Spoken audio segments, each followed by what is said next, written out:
नमस्कार दोस्तों, मेरा नाम गोपाल है और मैं एक सराबी हूँ। Hi Gopal ji. Hi everybody. केवल ईश्वर की कृपा है और अल्कोहलिक्स एनोनिमस का साथ और आप भाई लोगों की मदद से आज के दिन मैंने शराब नहीं पी और जो अल्कोहलिक्स एनोनिमस बोलती है happy joy sign free life, वो जीने की कोशिश कर रहा हूँ दोस्तों, one day at a time के हिसाब से। सबसे पहले तो मैं यूपी ए ऑनलाइन मीटिंग को बहुत बहुत धन्यवाद देना चाहता हूँ, क्योंकि मुझे ये प्लेटफॉर्म दिया और मैं अपना अनुभव, इतने दोस्त बैठे हैं यहाँ पर, उन पर अपना अनुभव कथन कर सकूं। और अ, दोस्तों, मैं ए पोखरा नेपाल होम ग्रुप का एक सदस्य हूँ और मैंने स्पॉन्सर लिया है।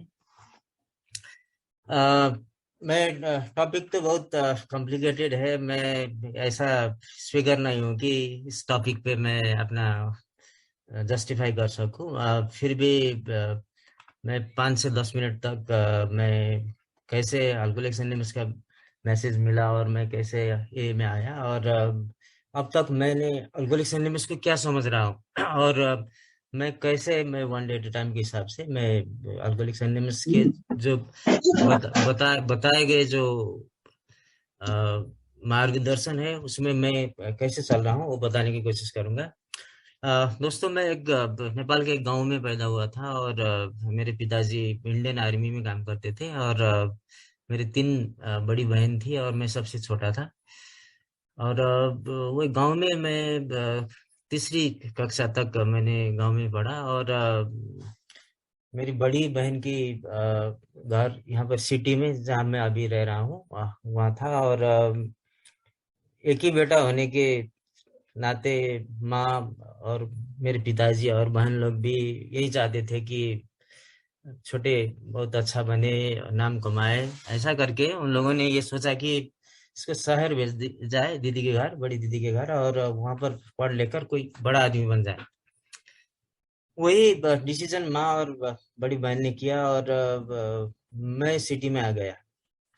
मैं आना नहीं चाहता था क्योंकि सब दोस्त स्कूल वगैरह सब कुछ छूट गया और मैं शहर में आ गया। और सभी माहौल सब कुछ नहीं थी मेरे लिए और दोस्त भी सब छूट गए थे और एक गवर्नमेंट स्कूल में एडमिट किया गया और मैं पढ़ने लगा।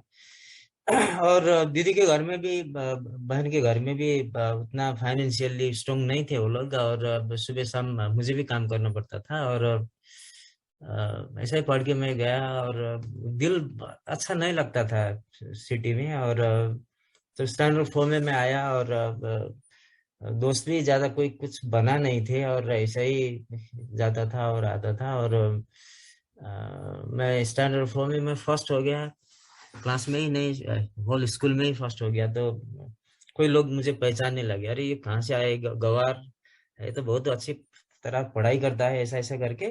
जो भी पढ़ने वाले थे दो चार दोस्त, वो लोग दोस्त बन गए और ऐसा ही मैं आगे बढ़ रहा था। और पढ़ाई में मैं बहुत अच्छा था, कभी मैंने सेकंड कभी नहीं हुआ। और उम्र भी बढ़ते गए और थोड़ा बहुत जो शहर का जो हवा था मुझे मुझे भी लग गया। और मेरी बड़ी बहन इंडिया में पैदा हुई थी और ज्यादातर इंडिया में पढ़ी थी, तो वो हिंदी मूवी बहुत देखती थी, तो मुझे भी थिएटर ले जाती थी और मैंने थोड़ा बहुत मुझे भी रस आने लगा हिंदी में और पिक्चर में भी रस आने लगा और बढ़ते गया। और स्टैंडर्ड 8 9 10 जब आया तो थोड़ा मेरा पीरियड भी किशोर अवस्था आ गया, मैं एडोलेसेंट पीरियड में हो गया। तो नेचुरली कोई अपोजिट सेक्स पे थोड़ा इंटरेस्टिंग तो हो ही गया, मगर मैं किसी से बात नहीं करता था और मैं बहुत शर्मिला स्वभाव का था। और उस वक्त तो कोई क्रिकेट तो खेलते नहीं थे, वो वॉलीबॉल फुटबॉल खेलते थे और जो पढ़ाई में अच्छे नहीं होते थे लड़के लोग वही लोग स्पोर्ट्स में जाते थे। और क्लासमेट जो लड़की थी वो लोग वही स्पोर्ट्स में जाने वाले को ज्यादा पसंद करती थी, वो मुझे लगता था। और अब जो भी स्कूल का जो भी जो होमवर्क वगैरह साइंस मैथ्स जो भी है वो तो फर्स्ट वही से लेने आती थी, मगर मैं देना नहीं चाहता था। मगर क्या हो जाता था कि वो देना ही पड़ता था। तो स्कूल खत्म हो गया और मैं इंटरमीडिएट में एडमिट हुआ। साइंस बैकग्राउंड था मेरा और पढ़ने लगा, वहाँ भी अच्छा किया और अंडर ग्रेजुएट भी किया साइंस में ही। और वहाँ भी कॉलेज में भी अच्छा मार्क्स लेके मैंने पास किया। और एक अपॉर्चुनिटी मुझे मिली कि मैं कहीं करीबन 60-70 किलोमीटर दूर अपने शहर से थोड़ा गांव में मैं साइंस टीचर की हैसियत से जाने की मुझे अपॉर्चुनिटी मिला। मेरा प्रोफेसर जो केरला से थी उसने मुझे कहा कि तुम जा सकते हो तो तुम जाओ, मैं कह दूंगी। तो ऐसा करके मैं वहां पर गया और वहाँ तब तक मैं कभी शराब ऐसा वगैरह कोई मेरा कोई नहीं था, क्योंकि पहले से मेरे दिमाग में शराब अच्छी चीज नहीं है, यही दिमाग में था। और जो भी शराब पीते थे और उन लोगों को देख के मुझे ये लगता था कि क्यों लोग शराब पीते हैं, ये तो अच्छी चीज नहीं है, यही सोचता था। और उसी वक्त मेरे पिताजी का भी देहांत हो गया और थोड़ा फाइनेंशियली भी मैं प्रॉब्लम में आ गया और मेरी माँ थोड़ा बीमार पड़ती थी। शहर में पिताजी ने घर लिया था और वहीं पर माँ और मैं भी बढ़ने लगा। और मेरी बड़ी बहन ने कहा कि माँ थोड़ा बहुत बीमार है तो तुम शादी करो, क्योंकि खाना वगैरह बनाने के लिए, और तुम्हारा पढ़ाई भी रुक जाएगा, क्योंकि तुम्हें खाना भी बनाना पड़ेगा और पढ़ाई भी करना पड़ेगा। तो मैं शादी करना नहीं चाहता था उस वक्त, मगर बड़ी बहन के सामने मैं कुछ कभी नो नहीं बोलता था, तो मेरी शादी हो गई। और मैं करीबन 60-70 किलोमीटर दूर एक गांव में एक मिशनरी स्कूल था, वहां पर मैं साइंस टीचर के हैसियत से बैठा। और मैं पेइंग गेस्ट के रूप में बैठा था और मैं बहुत फिजिकली बहुत पतला और काला था। वो मुझे रोज खाती थी मुझे, क्योंकि जब भी मैं सोचता था कि मैं अच्छे देखने में अच्छा नहीं हूँ, ऐसा ऐसा मुझे लगता था उसमें।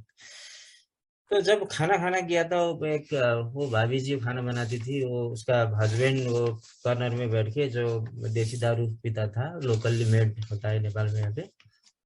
तो भाभी बोलती थी, गोपाल तुम इतने पैसे कमाते हैं सर, आप कुछ खर्च क्यों नहीं करते, ऐसा ऐसा क्या किस चीज में खर्च करना है भाभी जी बोलिए।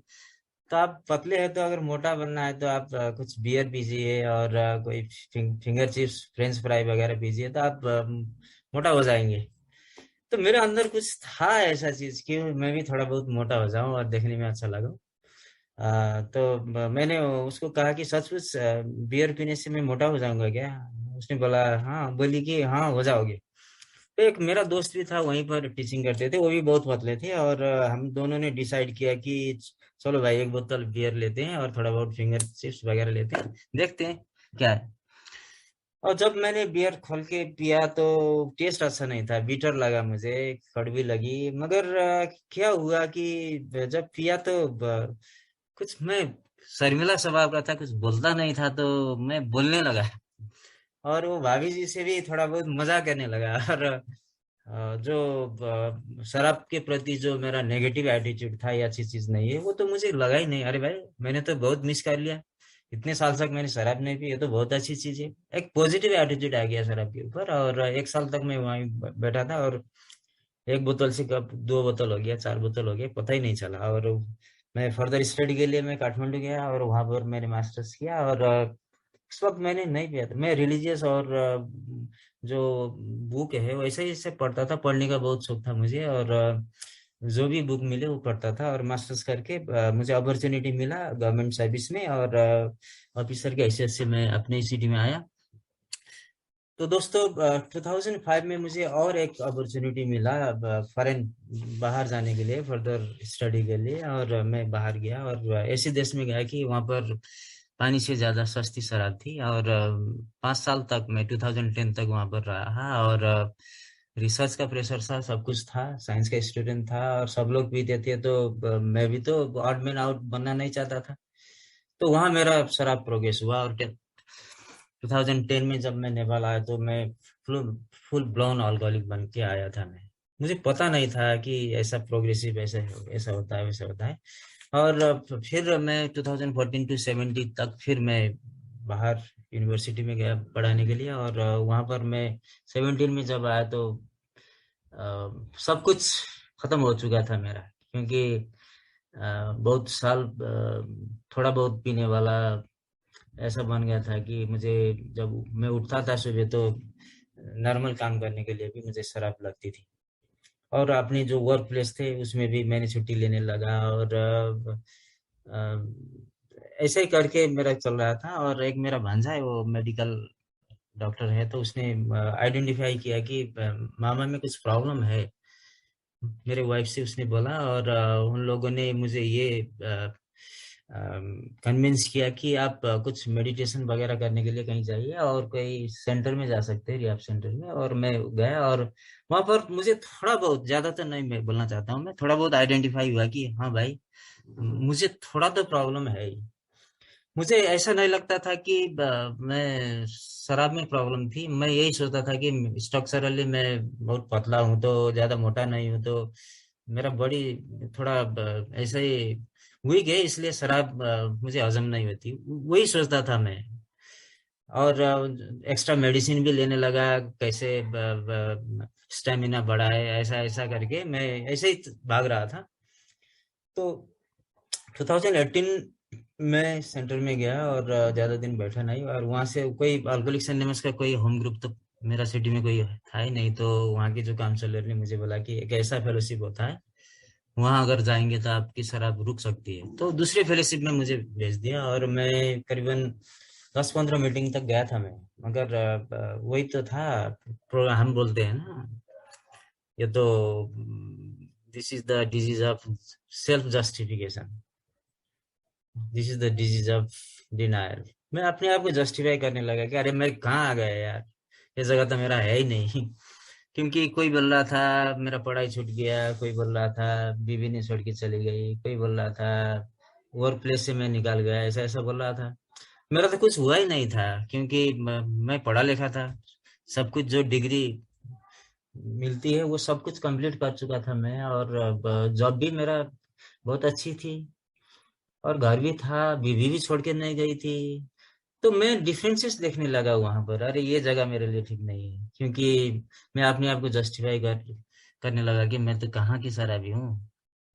अरे शराबी तो वो लोग होते हैं जो देसी शराब पीते हैं, और नमक के साथ शराब पी के चलते हैं, और रास्ते में गिर जाते हैं, नाली में गिर जाते हैं, फटे कपड़े पहनते हैं। ऐसा तो मेरा कुछ हुआ ही नहीं था वहां पे।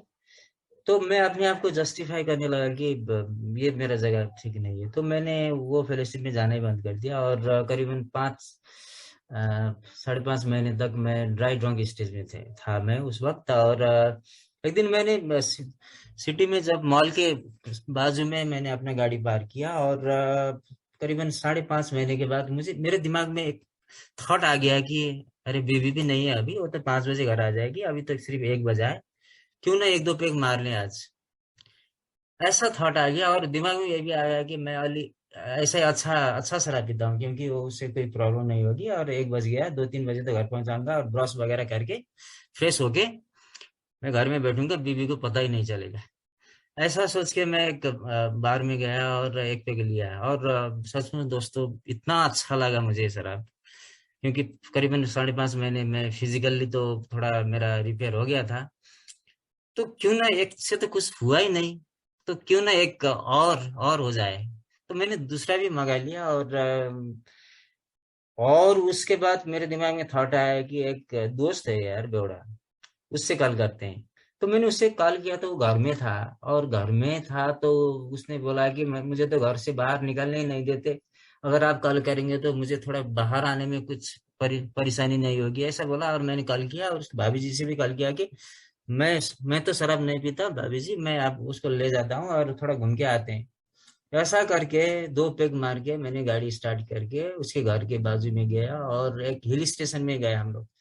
और मैं उसको सजेस्ट कर रहा था, देख शराब पीना बुरा चीज है, ऐसा ऐसा चीज है, ऐसा ऐसा है, मत पी, ये अच्छा नहीं है। तो उसने बोला आज तो एक क्वार्टर तो पी ही लेते हैं। तो उसने एक क्वार्टर ऑर्डर किया, और मैं पिया नहीं था वहां पर, और मैं स्क्रिप्ट देख रहा था। और उसने एक और क्वार्टर ऑर्डर किया, और उसको लगने लगा शराब। तो मैंने ये सोचा कि अरे ये तो, इसको तो घर में कैसे पहुंचा दूंगा, मैं थोड़ा आधा क्वार्टर बचा तो ये मैं पी लूंगा।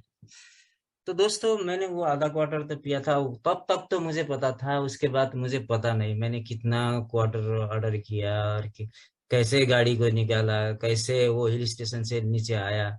मुझे इतना ही पता था कि मैं पुलिस स्टेशन में था उस वक्त। मेरा गाड़ी का एक्सीडेंट हो गया था और मेरी फैमिली, मेरी वाइफ और मेरा सन भी पुलिस स्टेशन में आया था। और जो पुलिस स्टेशन का जो ऑफिसर था वो मुझे पहचानता था, क्योंकि थोड़ा हाई प्रोफेशन में था मैं, तो पहचानता था। और उसने इमीडिएटली मेरी बीवी को बोला कि आप सर को ले जाइए और 11 बजे कल आ जाना। तो घर में मैं आ गया दूसरा गाड़ी लेके। और तो कोई बोलता नहीं था घर में, कोई बोल नहीं। मैं सो गया। और जब मुझे मुझे शराब छोड़ गया तो करीबन 12 बजे रात को और 1 बजे रात को मेरे दिमाग गिल्ट एंड शेम आ गया। अरे मैं क्या कर दिया यार, 5.5 महीने तो मैं शराब नहीं पिया था। ये अच्छा नहीं हुआ, बहुत गिल्ट एंड शेम हुआ। और सुबह मेरी बेटी आ गई और वो रोने लगी, पिताजी देखिए आप 5.5 महीने से तो आप शराब से दूर थे, और अब मैं आई डोंट बिलीव यू। तो दोस्तों, अल्कोहलिक्स एनोनिमस में यही बोलते हैं ना, जो रॉक बॉटम बोलते हैं, हिटिंग बॉटम जो भी बोलते हैं, इसका मतलब ये नहीं कि हम नीचे ही गिर जाए। और वो दिन था और आज का दिन है दोस्तों, वो जुलाई 25 2019 का दिन था। मेरी बेटी ने मुझे बहुत बात की और मुझे लगा कि हाँ मैंने गलती किया है। तो उस दिन से मैं वही फेलोशिप में जाने लगा। उस वक्त तो अल्कोहलिक्स एनोनिमस था ही नहीं। तो मैं अब मीटिंग में जाके मैं सुनने लगा, क्योंकि प्रोग्राम बोलती है ना, learn to listen, listen to learn. सुनने लगा। और वो जो भी शेयरर थे वो लोग शेयरिंग करते थे, तो मैं अपने आप को आइडेंटिफाई करने लगा। अरे भाई, थोड़ा बहुत तो मिलती है, इमेजिनेशन करने लगा। दूसरा फेलोशिप था, फिर भी प्रॉब्लम तो एक ही जैसी थी। और उसी में मैं लिटरेचर खरीदा और थोड़ा बहुत पढ़ने लगा। और इतना ये नहीं कह सकता हूँ कि मुझे थोड़ा आइडेंटिफाई हुआ।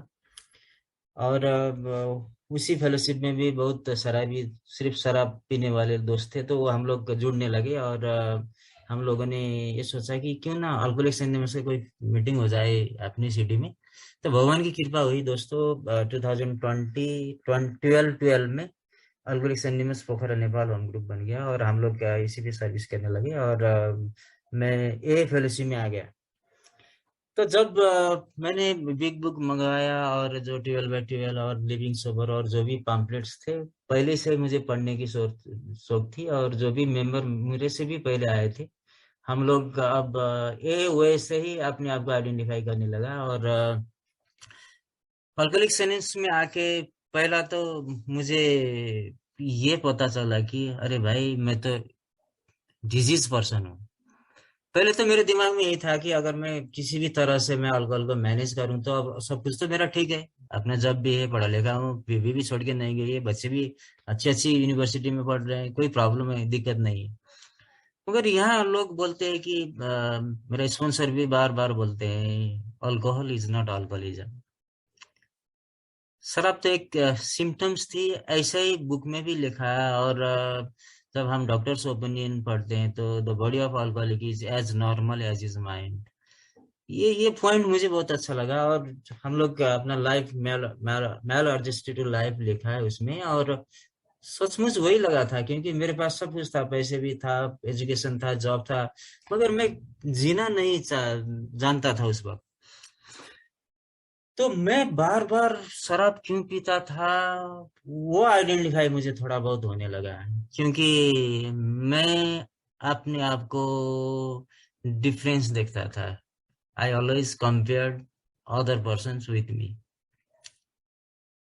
मेरा तो ईगो था ना, मैं तो बहुत पढ़ा लिखा आदमी हूँ यार, अपने पास बैंक बैलेंस है, सब कुछ नौकरी है, सब कुछ है। मैं दूसरी तरह का आदमी जैसा मैं नहीं हूँ।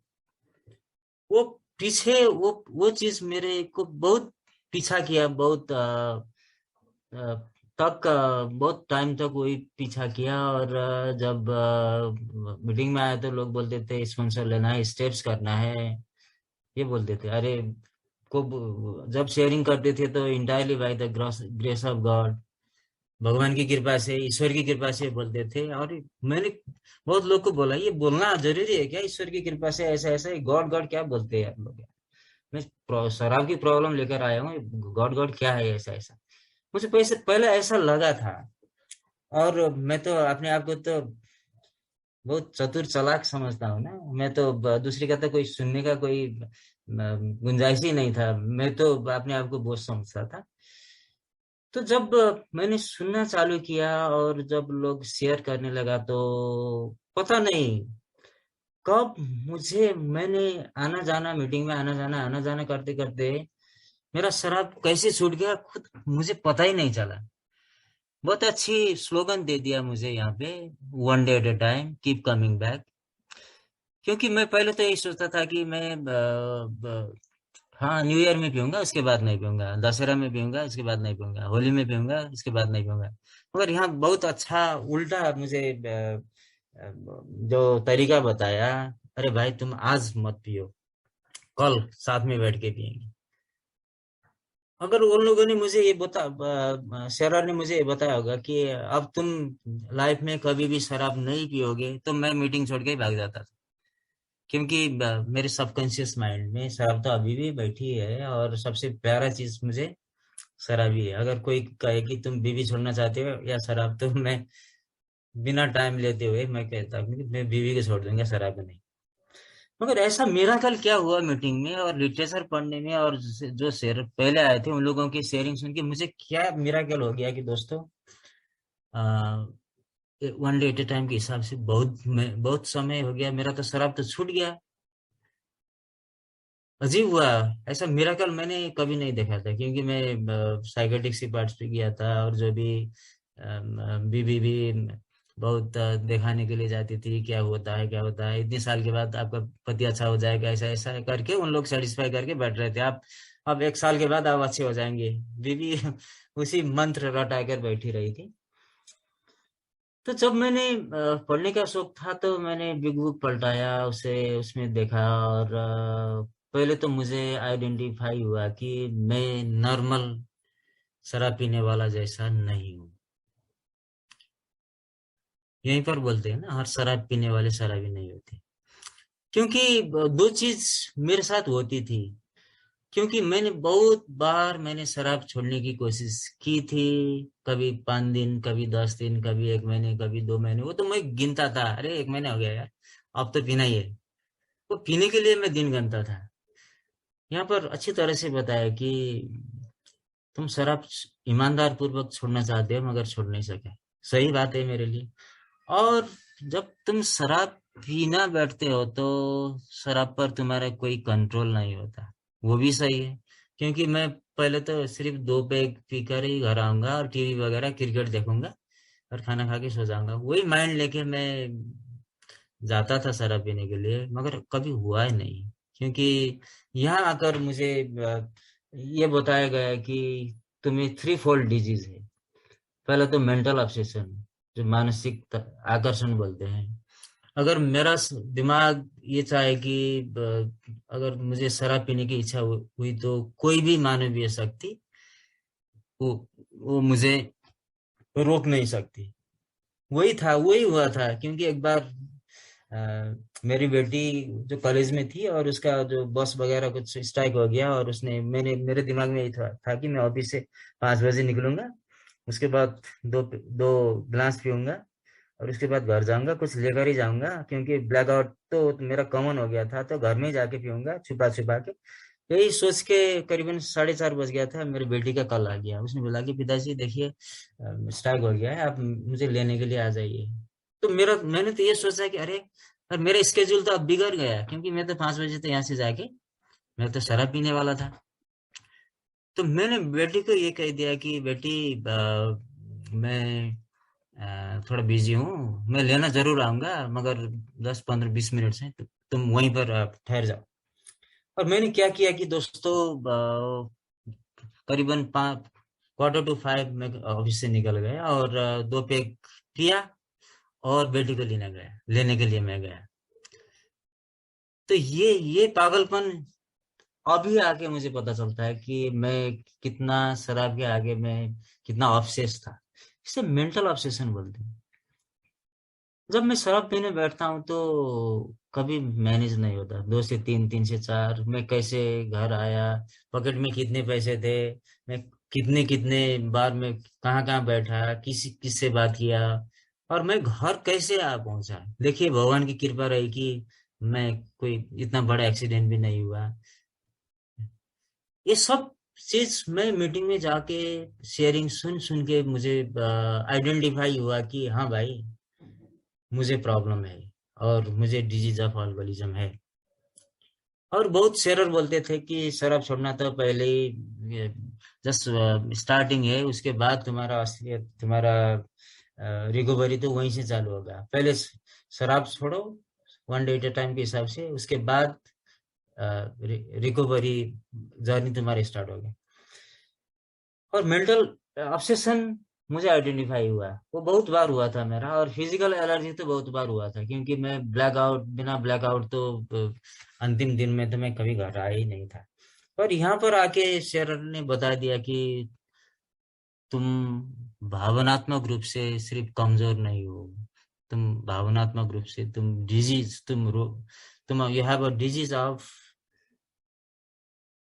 कैरेक्टर डिफेक्ट, वो बोला। मैं भावनात्मक रूप से सिर्फ कमजोरी नहीं था, मैं भावनात्मक रूप से मैं रोगी था। और स्पिरिचुअल मेलोडी बोला दोस्तों यहाँ पर। और उस पर मुझे काम करना पड़ेगा, क्योंकि बारंबार मैं शराब के पीछे क्यों जाता था, ये ये मुझे आइडेंटिफाई करना था। और बोलते थे स्पॉन्सर ले लो, मैं लेना नहीं चाहता था, क्योंकि मैं तो यही सोचता था ना, अरे मेरा स्पॉन्सर को कौन हो सकता है, मेरा स्पॉन्सर मुझे गाइड करने वाला मैं कौन हो सकता है, वो तो अर्थ में कभी पैदा ही नहीं हुआ। यही सोचता था मैंने। जब मैंने एक्सेप्टेंस किया, वहीं से मेरा जर्नी चालू हुआ। बिकॉज मैंने अब आके आइडेंटिफाई किया कि recovery begins with acceptance. Because I am not a social drinker, I have a disease of alcoholism. So drinking is not my problem, thinking is my problem. मुझे इज्म हुआ है, शराब तो एक सिम्टम्स है। और बिग बुक में लिखा है, so drinking alcohol is only a symptom, you have to find out the causes and conditions. तो दोस्तों, पहले तो मैं स्पॉन्सर लेने में बहुत झिझक रहा था। और भगवान की कृपा हुई और मुझे होम ग्रुप में सर्विस करने की शुरू से ही मिला। और सर्विस में मैं चला गया, और सर्विस ने मुझे बहुत कुछ सिखाया मुझे, क्योंकि टाइम में जाना, टाइम में मीटिंग खोलना, और लिटरेचर वगैरह कलेक्शन करना, वो तो मेरा पहले से ही बुक वगैरह, लिटरेचर वगैरह उसमें तो इंटरेस्ट था मुझे। और कहाँ लिटरेचर मिलता है वो सब कुछ करना, उससे मुझे बहुत कुछ मुझे सिखाया। और स्टेप से पहले मुझे ट्रेडिशंस पर इंटरेस्ट हुआ।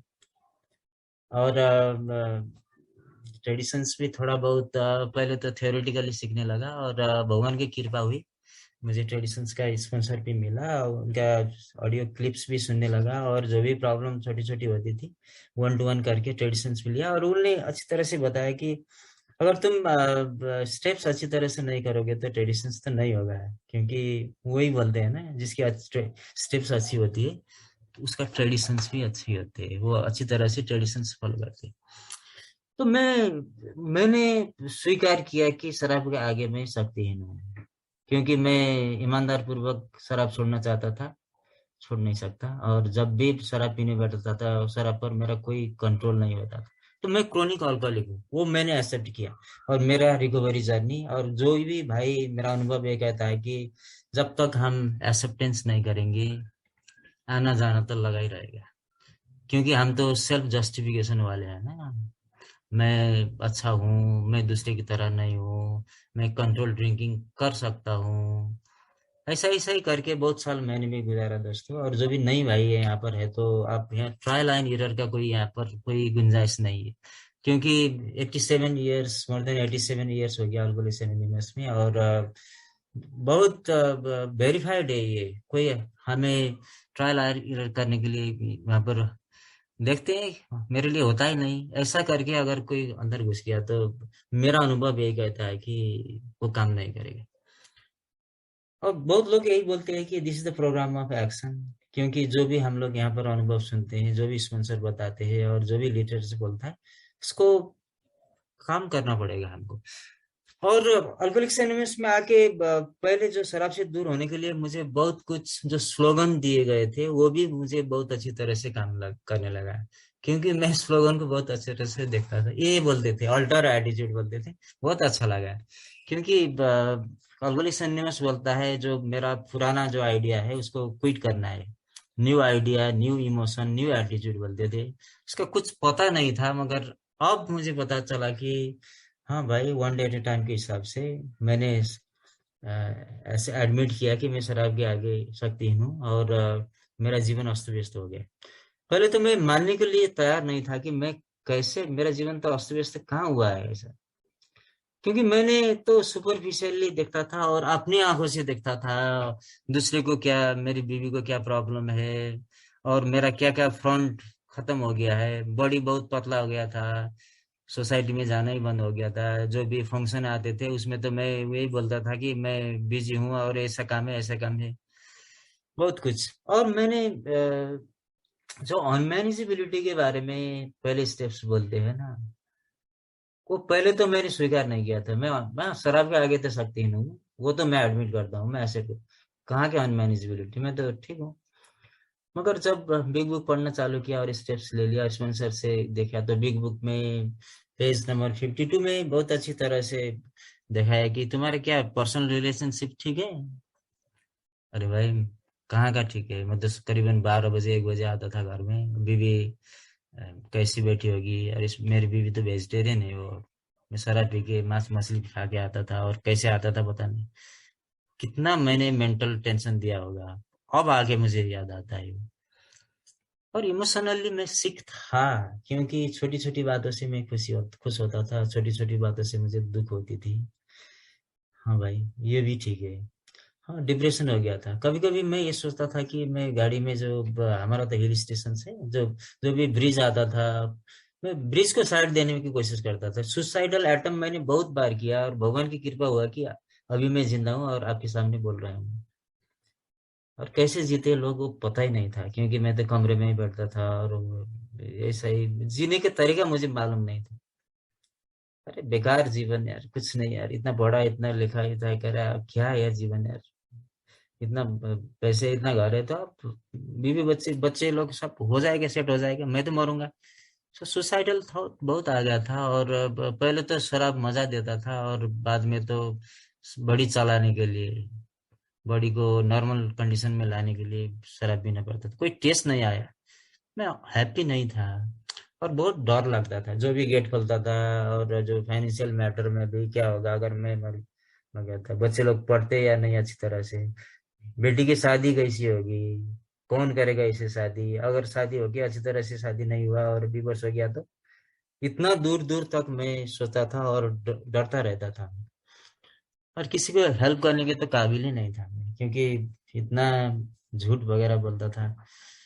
तो दोस्तों, यही चीज था मुझे अनमैनेज बनाता था, और मैं रेस्टलेस, इरिटेबल, डिस्कंट, चिड़चिड़ा होता था। और उसका सोल्यूशन मैंने एक ही खोजता था कि शराब, क्योंकि वही सभी चीज का सोल्यूशन था। और ये साइकिल बहुत साल तक चला दोस्तों मुझे। और जब स्पॉन्सर लिया और मीटिंग में रेगुलर जाने लगा, सर्विस करने लगा, और बिग बुक और जो भी लिटरेचर था उसको मैंने पढ़ना चालू किया, और दिल से पढ़ना चालू किया, और आइडेंटिफाई किया कि हाँ भाई, मुझे तो डिजीज ऑफ अल्कोहलिज्म है। मैंने एक्सेप्ट किया, और मेरा जर्नी वहीं से शुरू हुआ था। और पावरलेसनेस के बारे में भी मैंने, हाँ भाई, मैं शराब के आगे पावरलेस था। वो तो पहले स्टेप में मैंने स्वीकार किया, और पहले स्टेप मैंने कब कैसे लिया कुछ पता ही नहीं।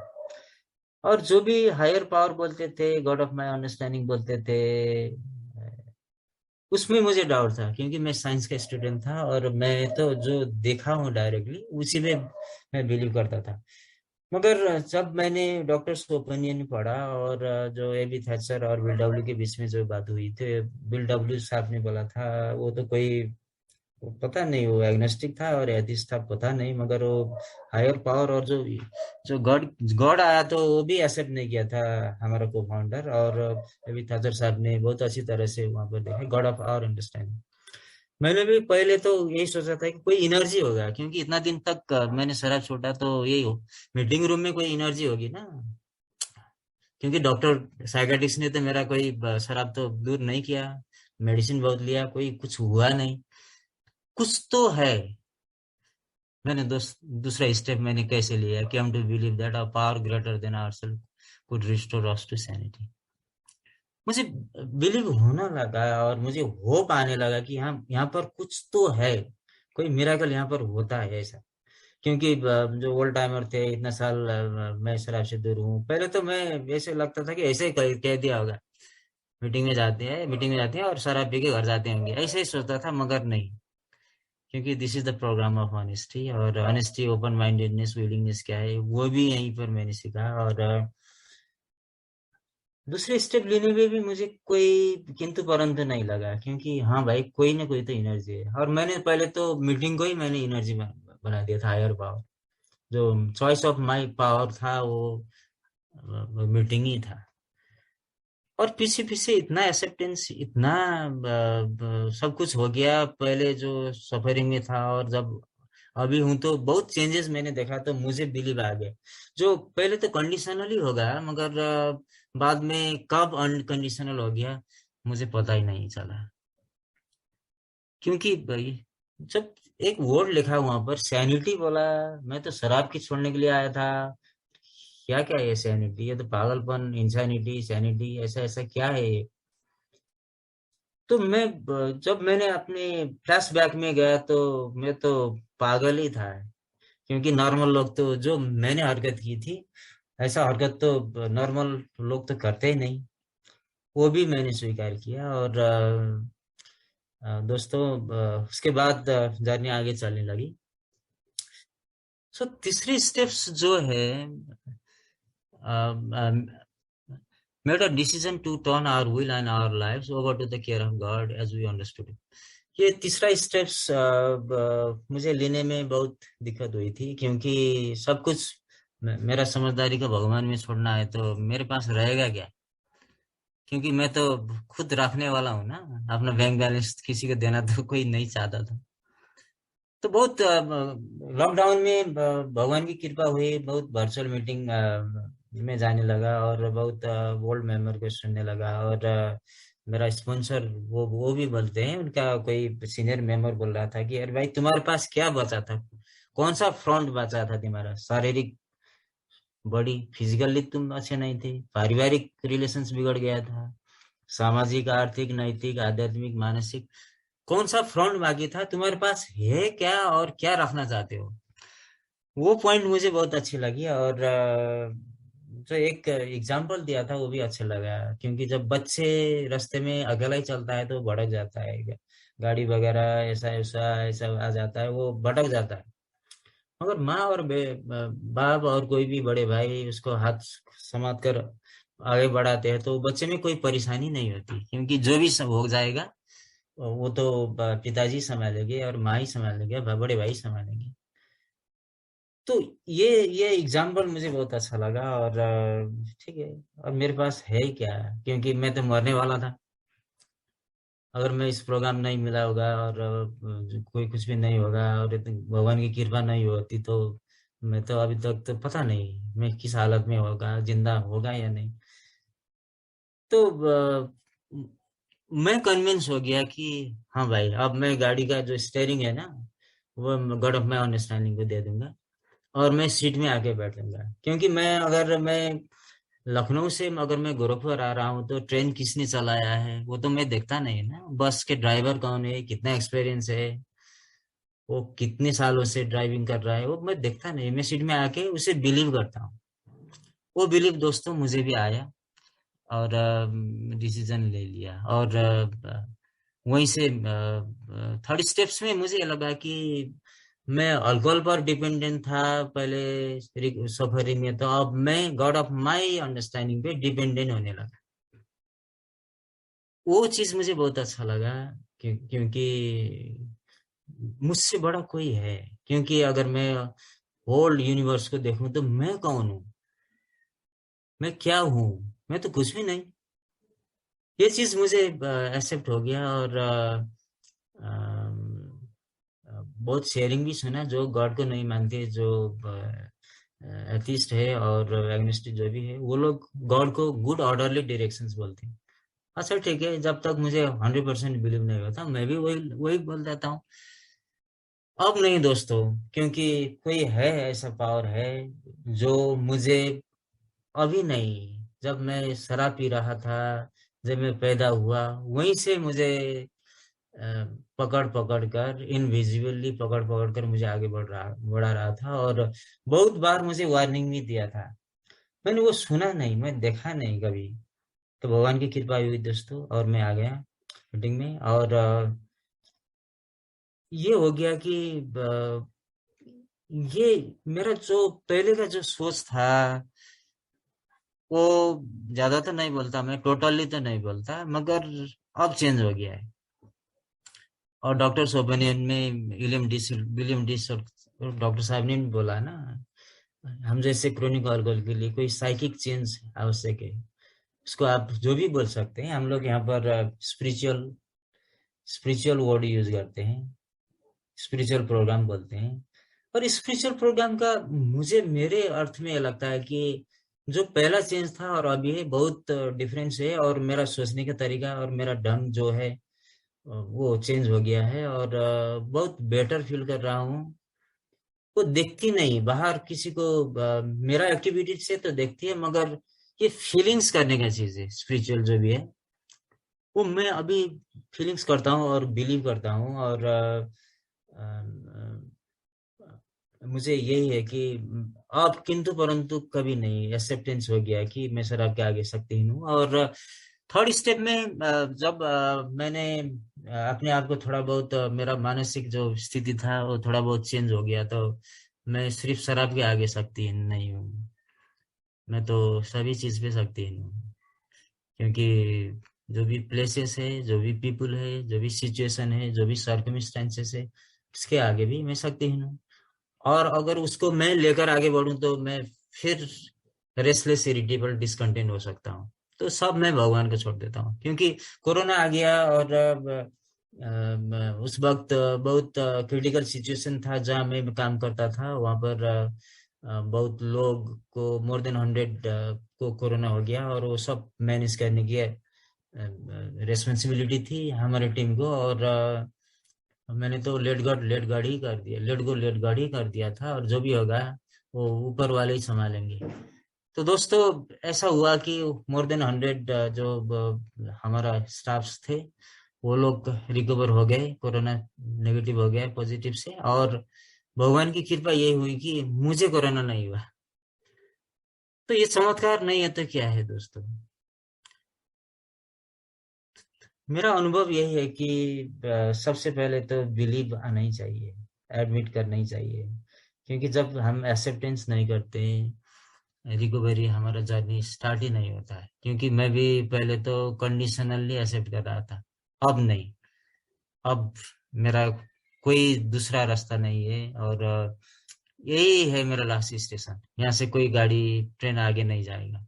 क्योंकि बहुत ट्राई किया था, और अपना व्हील से बहुत बार ट्राई किया था, मगर नहीं हुआ। तो I can not, so God can, let go let God.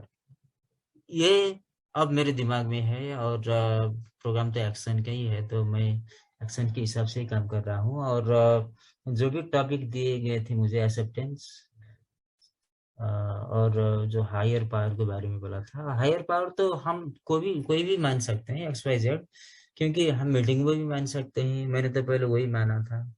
और जो भी दोस्त जो मुझे मीटिंग में ले जाते थे, और one day at a time के हिसाब से मेरी शराब छूट गया था, तो वही कोई एनर्जी तो है ना, उसी को मैंने मान लिया। और अब तो थोड़ा चेंज हो गया, कोई है ऐसा एनर्जी जो मुझे, जो मेरा, जो पागलपन हम बोलते थे, वो उसे इंसानिटी से सैनिटी की ओर मुझे ले जा रहे हैं। तो दोस्तों, मैं जब स्टेप्स किया तो डॉक्टर बॉब साहब ने बहुत अच्छी तरह से सिर्फ 12 स्टेप्स को 3 स्टेप्स बना दिया है। Trust God, clean house and help others. So पहले 3 स्टेप्स तक तो ट्रस्ट गॉड ही का कार्यक्रम है। और जब मैंने, कोई ऐसा पावर है जो मेरा, जो कैरेक्टर डिफेक्ट बोलूं, और जो इमोशनल प्रॉब्लम है, जो भी है, तो दोस्तों मेरा यही अनुभव है कि मैं अब कंक्लूजन पे जाना चाहता हूँ। और दोस्तों, ये अनुभव है कि ये हम लोग शराबी लोग, मैं अपने अनुभव बताता हूँ। हम लोग तो जस्टिफाई करते रहते हैं, डिजीज ऑफ डिनायल, डिलीजन, जो भी बोले। तो बहुत साल मैंने भी ट्रायल एंड एरर में ही बिताया था, और मैं अपने आप को शराबी कभी नहीं बोला। क्योंकि हम लोग न्यूराटिक लोग होते हैं, पागल लोग होते हैं। पागल का मतलब ऐसा नहीं है कि पत्थर किसी को मारे, मगर सोचने का तरीका हमारा अलग और सब कुछ तो अलग। मेरा वो मैंने आइडेंटिफाई किया जब मैंने स्पॉन्सर लिया और स्टेप्स करना चालू किया था। तो शराब की, सिर्फ शराब के आगे नहीं, मैं तो सभी चीज जो भी फ्रंट मेरे आगे है उसके आगे मैं पावलिस था। क्योंकि मैं मेरे अपनी बीवी को तो कभी बदल नहीं सकता। पहले तो बहुत कोशिश की उसको बदलने के लिए। मैं यही सोचता था कि अगर मेरी बीवी चिड़चिड़ करना बंद कर देती और बच्चे लोग अच्छी तरह से पढ़ेंगे तो मैं शराब छोड़ दूंगा। मैं पहले तो वही सोचा था। प्रोग्राम बताता है कि अरे खुद का पोस्टमार्टम करो ना, तुम ही डॉक्टर हो, और तुम खुद अपने आप को ऑपरेशन करो। ये तो अपने आप को अंदर देखने का प्रोग्राम है। ऐसा मैंने लाइफ में कभी नहीं देखा था, क्योंकि प्रॉब्लम में तो बाहर ही देखता था, और बीवी में, वर्किंग प्लेस में, कंट्री में, जो भी है सर्कमस्टेंसेस, सिचुएशन पर ही मैं प्रॉब्लम देखता था। और ये तो बोलता है कि अरे अपने आप को देखो। तो फोर्थ स्टेप्स और फिफ्थ स्टेप्स ने मुझे बहुत कुछ, मेरा जो प्रॉब्लम था, the actual nature of my wrong, मैं कहाँ गलत था। तो जब मैंने इन्वेंट्री लिखी तो बहुत कुछ अपने आप को, जो मैंने एवरी टाइम नेग्लेक्ट किया था मैंने, क्योंकि वो मैं तो सुपरफिशियली देखता था और अपने आप को जस्टिफाई करता था कि मैं ठीक हूँ। तो जब अपने आप को देखने लगा तो मेरे में बहुत प्रॉब्लम था। ये नहीं कि सभी प्रॉब्लम थी, मगर कोई ज्यादा थी और कोई कम थी। और जो लॉस्ट के जो मैंने लिस्ट बनाया, और जो भी लॉस्ट के बारे में मैंने फोर्थ स्टेप में लिखा, इन्वेंट्री लिखा, तो पहले तो मैं ये सोचता था कि मैं तो पत्नी व्रता हूँ। क्योंकि मैं तो किस बाहर गया नहीं, ऐसा ऐसा ऐसा हूँ, ऐसे ही सोच रहा था। मगर जो जो जो साइकोलॉजिकल एस्पेक्ट से मैंने देखा, जो मेरा अंदर का जो सोच था टुवर्ड्स द फीमेल्स, वो तो मेरे बचपन से ही था, स्कूल से ही था। क्योंकि स्कूल में जो लड़की लोग क्लासमेट थी, वो लोग जो स्पोर्ट्समैन थी उसके आगे आगे जाती थी, मैं पढ़ाई में फर्स्ट था। मुझे तो कोई देखती नहीं थी। वहीं से मेरा जो फीलिंग्स वहीं से आ गया था मेरा। तो मेरा अनुभव यही है कि दोस्तों, मैं ज्यादा अनुभव तो है ही नहीं, मगर जो भी अनुभव मैंने लिया है, मेरे लिए यही लास्ट स्टेशन है। क्योंकि मैं 100% सरेंडर करता हूँ, क्योंकि पहला स्टेप्स तो 100% अगर नहीं हुआ तो हम आगे बढ़ नहीं सकता। मैंने भी पहले तो आनाकानी किया था मैंने, मगर अब नहीं। क्योंकि मैं 100% पहले स्टेप लेता हूँ, क्योंकि शराब के आगे शक्तिहीन हूँ और मेरा जीवन अस्त व्यस्त हो गया है। और उसके बाद जो भी मेरा समझदारी का भगवान है, जो भी एनर्जी है, उसको मैंने मान लिया। और अब क्या बच गया है मेरे पास, सब उसी का हवाला कर दो। और अब फ्रंट बैक पीछे सीट में बैठ जाए भाई, अब उसमें ड्राइविंग के लिए दे दो, छोड़ दो। तो जब मैंने थर्ड स्टेप लिया तो मुझे बहुत हल्का महसूस हुआ, कि क्योंकि थर्ड स्टेप मेरे अनुभव में मुझे लगता है कि मैं पहले स्टेप में मैं शराब के आगे शक्तिहीन था। तो थर्ड स्टेप लेने के बाद मैं तो सभी जो चीज था, जो भी पीपल है, प्लेसेस है, सर्कमस्टेंसेस है, सिचुएशन है, उस पे भी मैं शक्तिहीन हूँ। और उसमें मैंने लेट गो कर दिया। अब भगवान तुम्हारे हवाले, मैं पीछे सीट पे बैठता हूँ, अब ड्राइव आप करो। तो वो फॉर्मूला जब मैंने लिया, थर्ड स्टेप लिया, तो बहुत कंफर्टेबल फील कर रहा हूँ। क्योंकि बीबी तो वही है, सिचुएशन भी वही है, बच्चे भी वही है, वर्किंग प्लेस भी वही है, कंट्री भी वही है, मैं बदल नहीं सकता। तो जो भी सर्कमस्टेंसेस और जो सिचुएशंस आता है, अगर मैंने ऐसा करके अगर आगे बढ़ा तो मुझे बहुत कंफर्टेबल मैं फील हो गया। उसका जस्टिफिकेशन मैंने कोविड में मैंने मिला मिला कि वर्किंग प्लेस में बहुत लोग काम करते थे और कोविड हो गया था। मैंने लेट गोट कर दिया और भगवान की कृपा हुई कि सब कुछ अच्छा हो गया। तो इससे ज्यादा जस्टिफिकेशन जो कन्विंस में हुआ उससे ज्यादा मुझे देने की जरूरत नहीं है। और दोस्तों, जो भी मैंने यहाँ पर शेयरिंग किया ये मेरा अपना व्यक्तिगत अनुभव था। और मैं जानता हूँ वो फ्लो तो अभी हुआ नहीं, मगर जो भी मेरा अनुभव थे आप लोगों ने बहुत अच्छी तरह से पैशनेटली सुना। और मैं once again so I like to thank you UP ये ऑनलाइन मीटिंग जिसने मुझे ये प्लेटफॉर्म दिया। और जो भी मेरा अनुभव था वो टूटे फूटे शब्द में, because I am not so comfortable in Hindi, जो भी था ये तो लैंग्वेज ऑफ हार्ट है, तो मैंने कह दिया और आप लोगों ने सुना। Thank you chairperson for letting me share.